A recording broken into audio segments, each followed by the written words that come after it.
할렐루야 성도 여러분, 어떻게 한 주간 평안하셨습니까? 제가 참 강대상에서 말씀을 전할 때 흔히 하는 얘기 중에 하나가 시간이 참 빠르네요. 이 얘기를 참 많이 하는데 올해도 벌써 4월이 이렇게 가고 있습니다. 참 캐나다 시간이 늘 느끼지만 하루하루 지루하다라는 느낌을 갖고 있지만 왜 이렇게 한 주가 빨리 가고 한 달이 빨리 가고 1년이 빨리 가는지 참 그런 생각을 할 때가 많이 있습니다.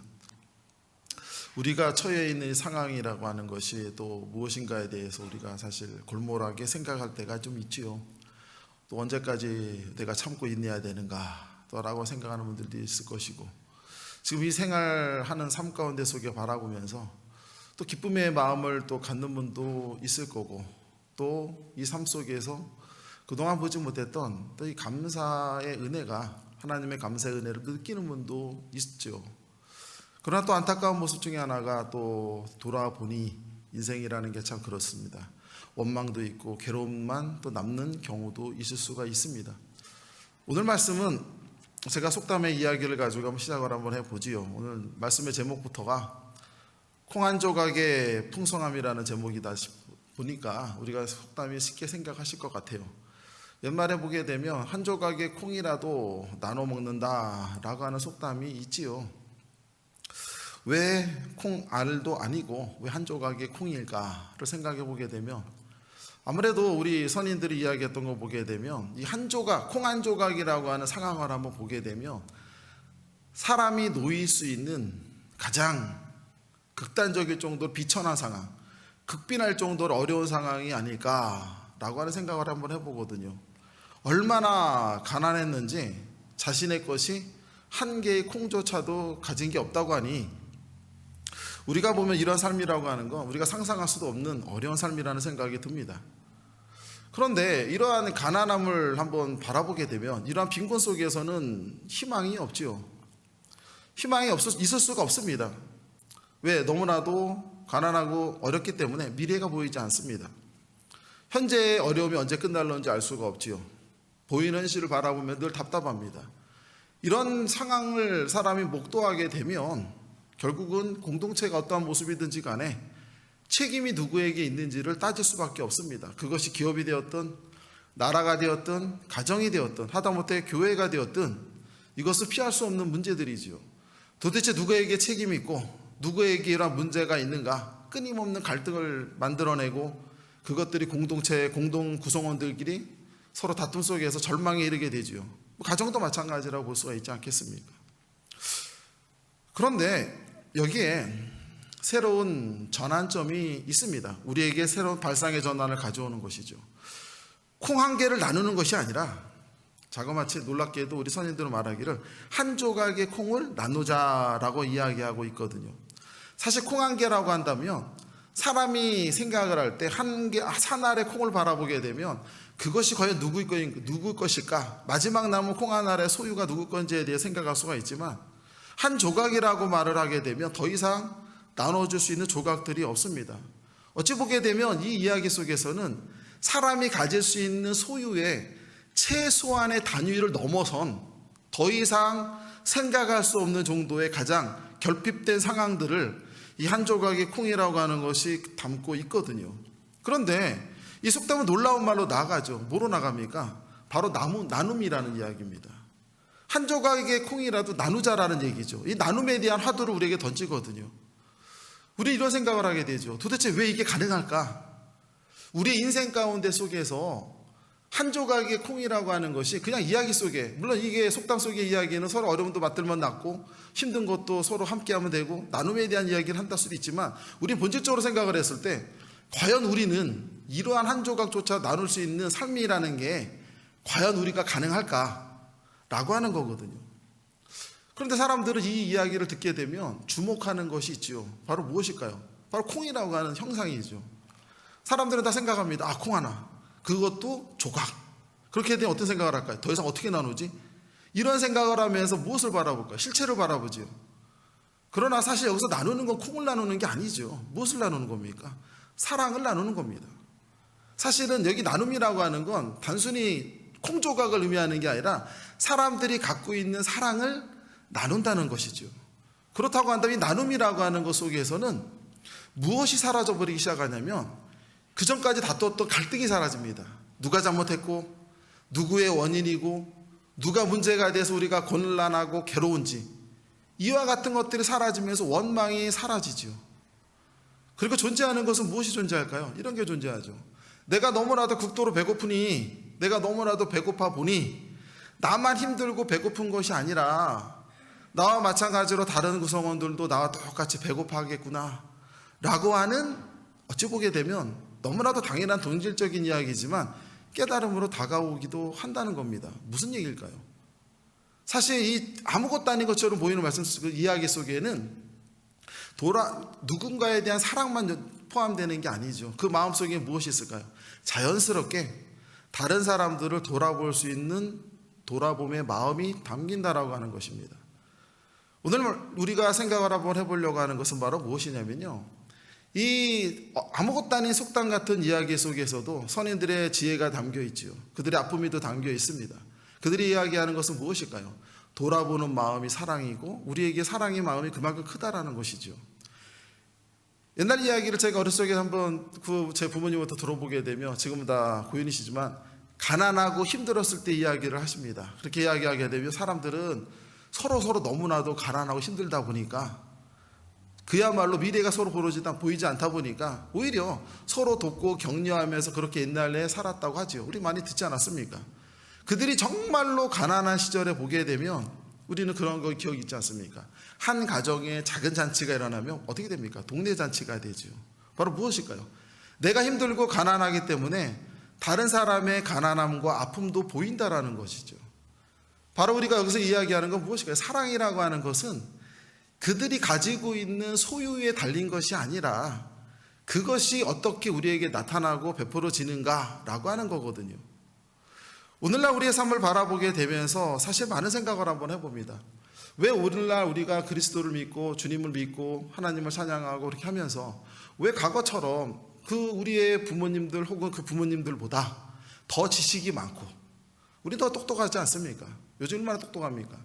똑똑하고 많은 게 참으로 많은데 왜 신앙의 깊이는 얕을 수밖에 없을까? 이런 것을 한번 생각을 해보게 되면 삶이라고 하는 것이 너무 다르다라는 생각이 들지요.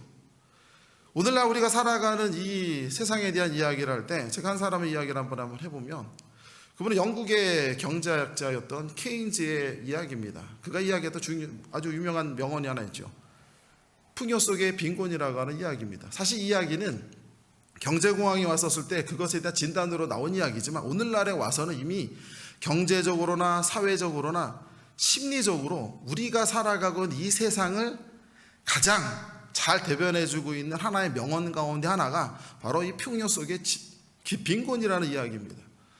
오늘날에 살고 있는 많은 사람들은 풍요로운 삶을 누리고 있습니다. 우리가 누리는 풍요로움 너무나 잘 알지요. 물질적으로나 혹은 심리적으로나 어디 그뿐입니까? 정서적으로나 보여지는 것으로나 우리는 이 풍요 속에 치여 살지요. 우리는 이 모든 걸 누릴 수가 없는 빈곤함에 빠질 생각까지 할 정도로 우리 너무나 엄청난 풍요 가운데 살아가고 있는데, 그러나 안타깝게도 끊임없이 고갈되어 가고 있는 것이 있습니다. 그게 무엇일까요? 바로 사랑이죠.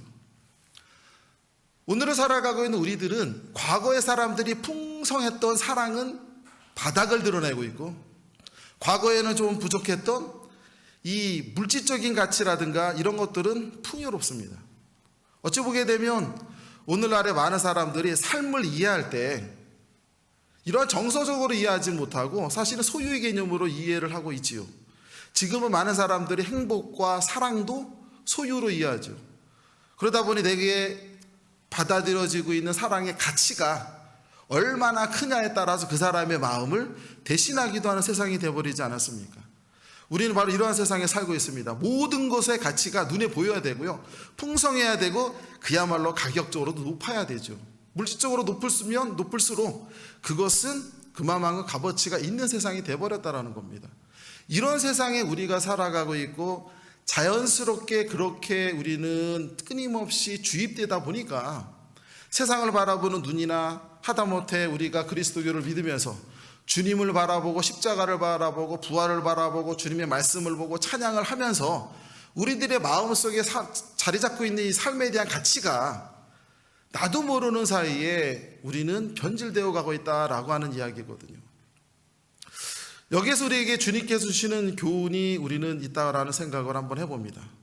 주님께서 우리에게 주시고자 하는 교훈이 무엇일까라는 이야기거든요. 오늘 말씀을 한번 잠깐 보게 되면 요한복음 21장 6절 말씀을 한번 잠깐 보시죠. 21장 6절 말씀을 한번 보고 이런 얘기가 나오죠. 후반 부분 잠깐 볼까요? 그물을 배 오른편에 던지라 그리하면 잡으리라 하시니 이에 던졌더니 물고기가 많이 잡아 그물을 둘 수 없더라 라는 이야기입니다. 자, 6절 말씀 잠깐 한번 보게 되면 5절과 6절 말씀 속에서 우리가 바라보는 건 뭐냐면요, 이제 주님께서 부활하셨습니다. 그렇게 부활하신 주님이 누구에게 오셨냐면 제자들을 찾아오셨지요. 자, 중요한 얘기입니다. 과연 우리가 이 세상을 살아가면서 이 세상을 기반으로 하고 살아가는 우리가 주님을 온전하게 믿고 주님을 찬양하면서 마음으로 하나님을 바라보는 것이 우리에게는 절대 쉽지가 않습니다. 모든 것이 우리 모두가 나도 모르는 사이에 소유라는 걸 너무 중요시 여기거든요. 주님께서도 우리에게 사랑을 베푸시죠. 우리가 이야기하는 그 사랑을 쉽게 이야기할 수 있습니다. 십자가의 사랑을 통해서 우리는 구원을 받았고 죄에서 대속함을 받았습니다. 사실 너무나도 명확한 이야기지만 그 의미가 무엇인지 심정적으로 혹은 우리가 체험적으로 혹은 깨달음으로 이것을 이야기라는 것은 굉장히 좀 어렵습니다. 그러나 우리가 한번 생각을 해보게 되면 주님께서는 우리를 사랑하셨는데 어떻게 사랑하셨는가 하니 당신께서 겪으실 수 없는, 우리가 생각할 수 없는 그 겪을 수 없는 최악의 상황 속에서 모든 고통과 괴로움을 겪으시면서 그야말로 작은 아픔 속에서 흐느적거리고 작은 아픔 속에서 넘어지는 우리를 바라볼 때 우리 역시도 안타깝게 바라보시는 그 사랑의 마음이시거든요. 주님께서는 그 사랑의 마음을 우리에게 나눠주시지요. 그리고 그 사랑의 마음을 나눠주시고 우리를 돌봐주십니다. 돌아보시죠. 이와 같은 돌아보시고 우리에게 베푸시는 은혜가 사실은 구원의 모습이고 주님께서 우리에게 주셨던 것은 무엇을 주셨을까라고 하는 겁니다. 오늘 찬양에서도 그런 얘기가 나오더군요. 생명과 같은 그 주님의 생명을 우리에게 주신 거죠. 주님의 생명은 주님에게 있어서 어느 누구나 생명은 각 사람에게 하나밖에 없습니다. 어쩌면 세상 가운데 가장 나눌 수 없는 것을 쪼개본다고 한다면 저는 그것이 생명이라고 생각을 해요. 어떻게 사람 자기 생명을 쪼개줄 수 있겠습니까? 주님께서도 우리에게 주신 것은 바로 무엇이었냐면 속담에서 이야기하는 것처럼 한 조각의 콩, 더 이상 쪼개질 수 없는 그 한계점, 거기에 사람들이 바라보는 것은 그 물체를 바라보지만 그것이 아니라 주님께서 우리에게 주신 것은 바로 무엇이냐면 더 이상 나눠줄 수 없는 그 생명, 당신에게 하나밖에 없는 그 생명을 우리에게 주시는 것이 사랑이었다는 거죠. 그것이 바로 우리에게 나타났던 십자가의 사랑입니다. 주님께서 우리에게 주신 건 결국 무엇일까요? 생명을 주셨죠. 생명을 주심으로써 우리를 하나님의 자녀로서 이끌어 주셨다라는 거예요. 그러므로 우리가 받은 하나님의 자녀라고 하는 축복의 은혜라고 하는 건 사실은 상상할 수 없는 은혜지요. 그런데 우리는 이것을 값싸게 받았기 때문에 값싸게 느끼죠. 왜? 세상의 가치는요, 귀하면 귀할수록 우리는 그것을 얻기 위해서 엄청난 노력을 해야 됩니다. 그렇게 노력을 해서 내 것이 되었을 때 우리는 한 가지를 생각할 수 있죠. 너무나 귀하기에 값지게 노력해서 내가 얻었구나 라고 생각을 하거든요. 그러나 성경은 우리에게 너무나도 아이러니하게 접근을 합니다. 뭐냐면 너무나 귀하기 때문에 이것을 도저히 값으로 측량할 수가 없기 때문에 줄 수 있는 유일한 방식은 거저주는 거란다. 근데 이 거저준다라고 하는 것이 우리가 살아가는 세상적인 언어 속에서는 받아들여지지가 않는 겁니다.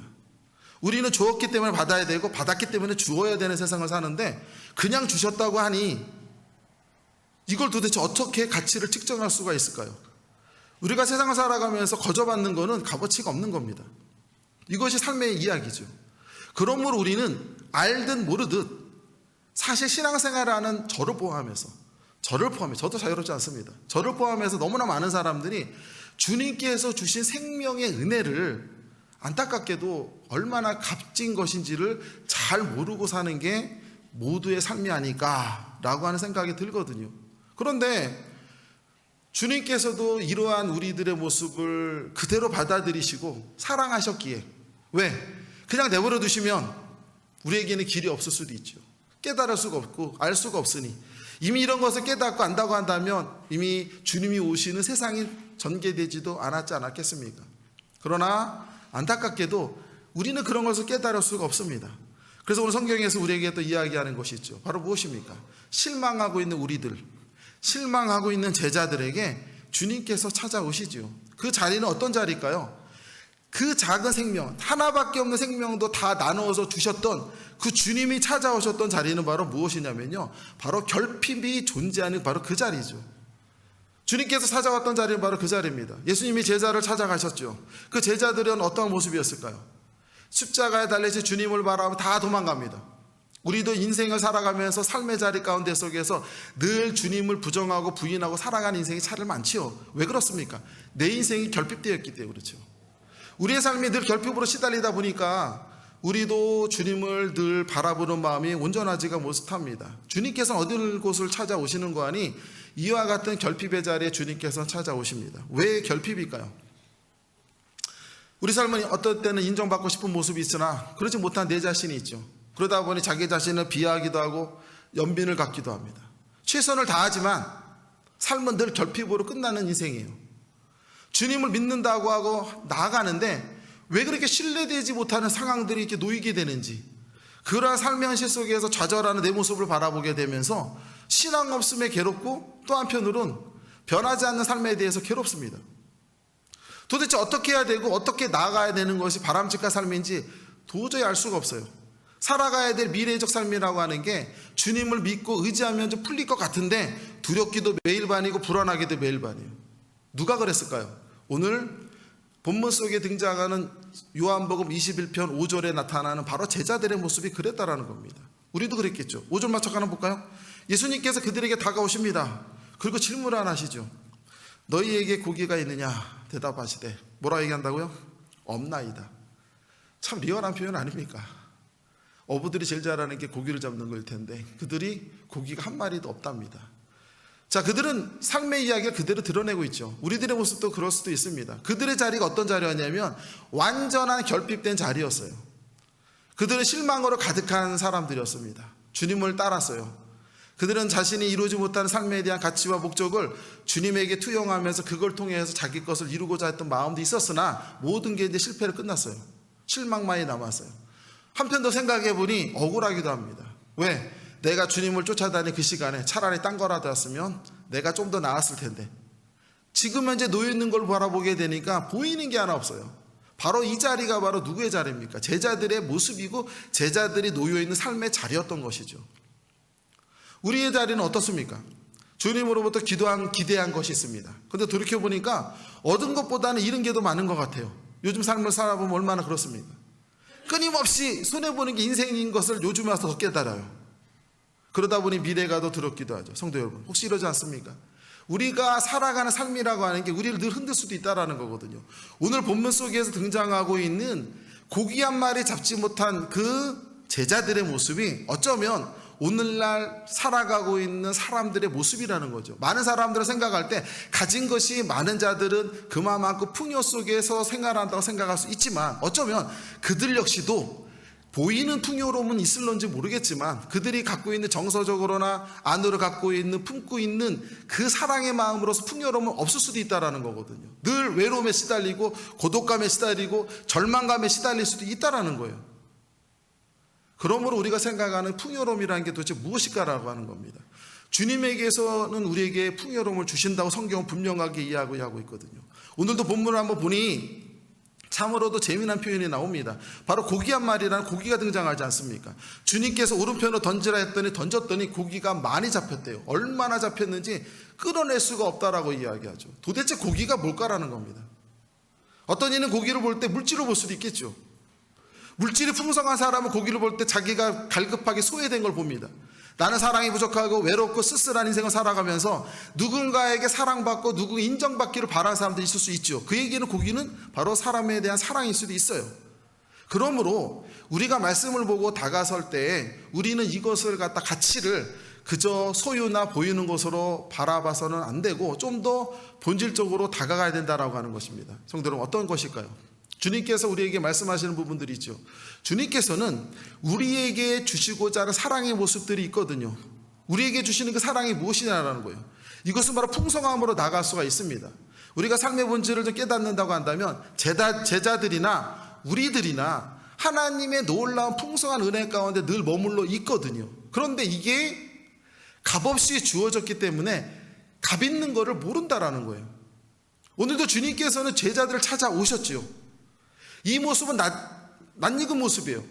처음에 제자들이 주님을 찾아간 게 아니었어요. 처음부터 주님께서는 제자들을 찾아가셨고 그를 제자로 부르셨어요. 그들과 함께 하셨어요. 그리고 그들에게 주님은 당신을 보여주셨어요. 그리고 당신이 할 수 있는 걸 나타내셨어요. 그리고 말씀으로 가르쳐 주셨어요. 어디 그뿐입니까? 당신이 갖고 있는 그 생명조차도 그들을 위해서 사랑의 마음으로 주셨어요. 다 나눠주셨어요. 그리고 어디까지 오신 거예요? 이제 다시 또 결핍으로 빠져버린 그들에게 또 다시 찾아오신 거죠. 무슨 얘기일까요? 오늘날 우리도 주님을 믿습니다. 우리도 주님을 믿기에 오늘 이 자리에 모여서 예배드리고 찬양드립니다. 그리고 한 주 양식을 얻고 한 주의 삶을 힘있게 나가 살아가려고 노력을 하죠. 그러나 주님, 우리의 주님은 이 자리에나 세상에 나가는 그 삶의 자리나 늘 함께 하신다는 것이죠.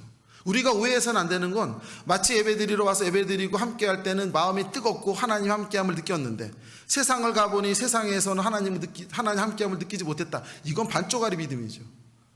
하나님은 여기나 삶의 장소나 가정이나 내가 버스를 타든 차를 운전하든 내가 서 있는 그 장소가 어디가 되었든지 간에 그 자리가 바로 하나님이 함께하는 자리인 것이죠. 이러한 자리를 주님께서 우리에게 만들어 주시기 위해서 당신이 가지고 있는 한 조각의 생명을 우리에게 나눠주신 것 아니겠습니까? 이것이 사랑의 은혜거든요. 근데 우리는 시작부터가 잘못됐다는 거예요. 주님께서 접근하신 방식은 뭐였냐면 우리가 생각하는 풍성함이 물질적이고 내가 뭔가 빠지고 내가 갖기를 원하고 가져서 뭔가 채우기를 원하는 이것을 채우는 게 우리에게서 소망이었던 거예요. 그러나 주님은 그게 아니었죠. 함께하는 은혜 가운데 속에서 풍성함이 시작이 된다는 거였거든요. 제자들에게 오늘 주님께 다가오시면 풍성함을 다시 한번 보여주잖아요. 오른편에 던지라. 바로 무슨 얘기입니까? 내가 너희에게 늘 보였듯이 그 모습을 다시 한번 보이시죠.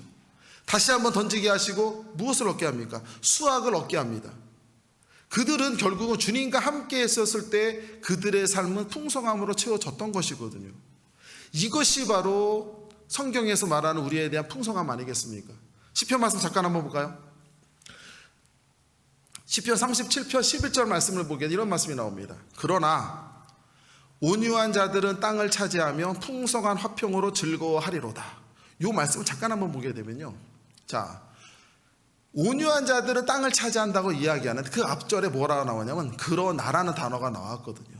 무슨 얘기냐면요. 이 앞에 내용이 이런 얘기예요. 하나님을 섬기지 않는 사람들은 이 땅에 사는 삶이 겨와 같고 바람이 분 나는 겨와 같으며 그들은 아무것도 아닌 인생이 될 것이다. 풀과 같고 잡초와 같은 인생이다 라고 하는 이야기가 쭉 전개돼요. 그리고 11절에 와서 그러나 온유한 자들은 땅을 차지한다. 풍성한 화평으로 즐거워하리로다. 이러한 말씀으로 끝나거든요. 이 말씀을 한번 바라보게 되면 두 가지의 우리에게 축복적인 단어가 나옵니다. 첫 번째, 땅을 차지한다는 것과 풍성한 화평이죠. 우리 이 두 가지 다 소망합니다. 그런데 성도 여러분, 우리가 여기서 땅을 차지한다는 말씀을 바라보면서 물질적으로만 바라봐서 안 된다는 거예요. 성경이 우리에게 제시하는 건 땅이라는 건 물질을 우리가 형상화시키는데 그게 아니라는 거예요.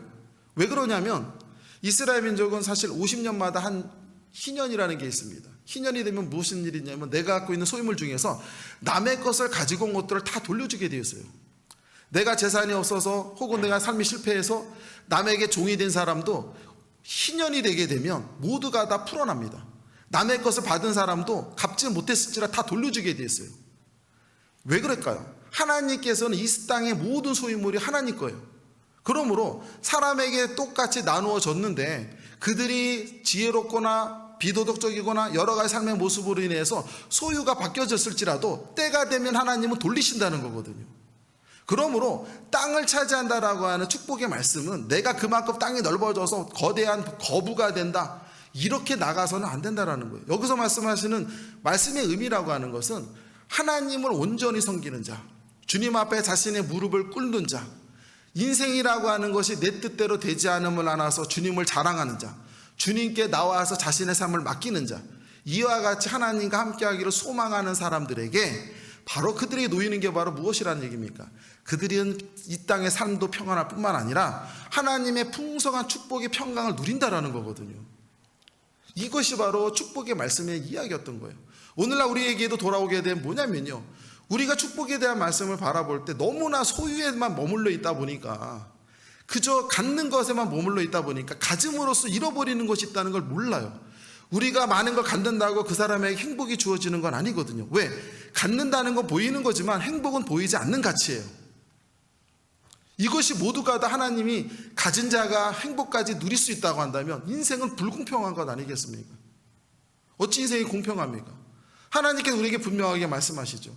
우리에게 주시는 성경의 축복은 무엇입니까? 너희가 영과 육에서 풍성한 은혜의 축복을 우리에게 주신다고 말씀하셨거든요. 우리에게 놓인 삶의 가치는 바로 이런 거라는 겁니다. 우리가 하나님께로부터 받는 축복이 무엇일까요? 우리가 이 땅의 가치로서 바라봐서는 안 됩니다. 주님과 함께함의 축복이다, 이 말씀을 너무 피상적으로 바라봐서는 안 돼요. 주님과 함께하는 게 어떻게 축복일까요? 주님께서 우리를 생명을 나눠줄 정도 우리 사랑하셨기에 그분이 우리의 삶의 자리까지 내려온다라는 게, 어디까지 내려오시는 거 아니, 콩 한 조각조차도 나눠 먹을 수밖에 없는 그 상황조차도 내려오신다라는 거예요. 아무것도 없는 상황, 모든 것이 헐벗을 수밖에 없는 그 상황까지 주님께서 내려오셔서 그 가난한 상황에서도 함께 하신다, 이런 게 아니라 그 지경까지도 우리와 내려오셔서 우리에게 풍성한 은혜를 주신다라는 거예요. 이것이 바로 하나님의 풍성한 은혜라는 겁니다. 그러므로 우리가 삶의 자리가 어떠한 모양이냐가 중요한 게 아니라 삶의 자리가 어느 곳에 놓여 있을지라도 그 가운데 속에 하나님께 주시는 풍성한 은혜가 있지 않습니까? 이것이 바로 우리에게 무엇이 될까요? 바로 기쁨이 된다는 것 아니겠습니까? 성도 여러분, 그래서 우리는 하나님의 은혜 가운데 속에서 기쁨을 누릴 수가 있는 것이 아니겠습니까? 우리가 오늘날 살아가는 삶의 모습들, 사실 사람들이 어려움보다 더 무서운 거는요, 뭔가를 예측할 수 없는 상황들이죠. 어떻게 되어질지 모르는 상황들이 사실은 더 두렵습니다. 그러나 그럼에도 불구하고 우리 그리스도인에게 주신 하나님의 풍성한 은혜가 있죠. 그것은 바로 무엇입니까? 너희의 삶의 모양이 어느 곳 자리에 있든지 간에, 너희들의 삶의 모양이 어떤 모습이든지 간에 하나님께서, 주님께서 우리의 삶의 자리에 함께 하신다라고 하는 약속의 말씀입니다. 오늘도 제자들에게도 그 말씀을 실현하시러 주님께서 오셨습니다. 우리의 삶의 자리에서 주님께서는 다가오시지요. 그 자리가 결핍일 수도 있고요, 그 자리가 풍성함일 수도 있어요. 그러나 주님께서 똑같은 모습으로 우리에게 다가오십니다. 그리고 우리를 인도해 주시지요. 성도 여러분, 우리가 이 자리에서 잃어버리지 않았으면 좋겠습니다. 주님께 주시는 행복을 잃어버리지 마시고요, 내가 바라보는 가치 때문에 주님께서 주시고자 행복을 잃어버린다면 우리는 얼마나 억울합니까? 주님께서 우리가 함께 하시면서 영적인 축복도 주시고 물질적인 축복도 주시고 때로한 우리에게 필요한 정서적인 만족감과 안정과 평강을 주시잖아요. 이 모든 것이 하나님이 우리에게 약속하신 바로 풍성함의 은혜 아니겠습니까? 성경은 끊임없이 이야기하는 것이죠. 작은 것 속에 숨겨져 있는 그 가치들입니다. 작은 것에 대한 소중함을 일깨우는 것이죠. 그런데요, 이건 새로운 얘기가 아닙니다. 오늘 요한복음 21장 5절부터 6절 사이에 나오는 예수님께서 찾아가시는 제자들의 그 결핍된 삶 속에 들어가시는 주님을 바라보면서 오늘 나의 삶의 자리에 이와 같은 주님이 찾아오신다라는 걸 믿으시고, 예배당에서만이 아니라 삶의 현장이 바로 주님이 찾아오시는 장소라는 걸 우리가 믿으면서 풍성한 은혜의 삶을 살아가실 수 있는 성도 여러분들 다 되시기를 주님의 이름으로 축원합니다.